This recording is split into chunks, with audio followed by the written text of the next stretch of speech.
Titanic was called the ship of dreams. And it was. It really was. All right, open your eyes.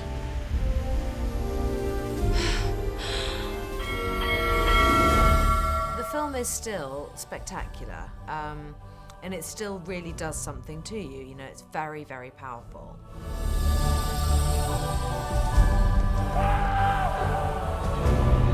We go full ahead!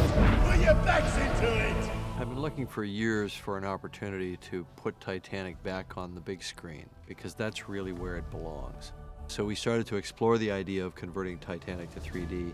3D not only enhances big, spectacular vistas, but it definitely enhances small human interaction. Intimate moments are very powerful in 3D because you feel like you're really there.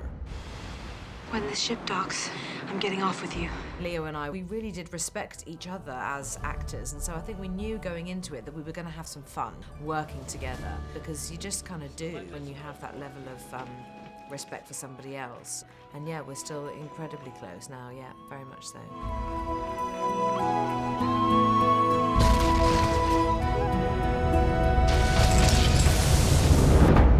I used to say that when we were making Titanic, that in the past, people had used visual effects to take people to the future.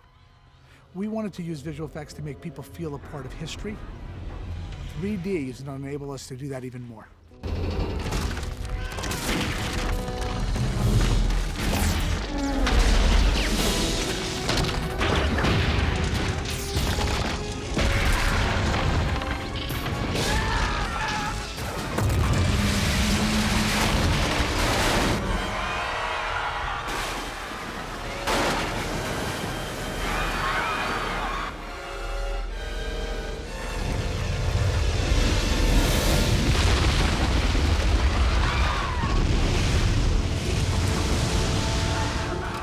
Are clearer somehow. It still feels very fresh. There's nothing dated about it.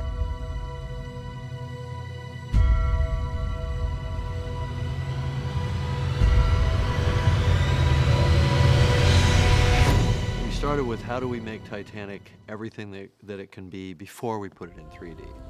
We cleaned it up and removed some of the grain and cleaned up the noise and made it as pristine as possible before we even started the 3D conversion process. When there's no 3D information from that original moment of photography, you have to create everything. And it's hundreds of artists literally working for over a year and then clean it all up so that you don't know that any delicate surgery has been done. God almighty.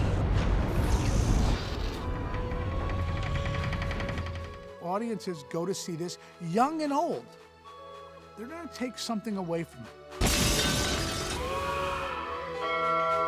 Titanic always has something for you, no matter what your age. If you're an 8-year-old boy, man, there's nothing cooler than that ship with those engines, and then of course all the things that happen as it sinks and so on becomes a survival story. If you're in your teens and you're experiencing the emotions of love and your first relationships, you know, it's going to feel very powerful. It's going to feel like it's about you, you know. But if you're an audience member that saw the film, you know, 14, 15 years ago on the big screen, it's going to bring those feelings flooding back that you had then. Jim Cameron's he's very, very clever. I mean, there's just no way that he would have done this if he hadn't have thought that he could pull it off. And I really think he has. I mean, it's wonderful, really wonderful. This is it! Hold on! Oh God! Do not let go of my hand! I'll never let go.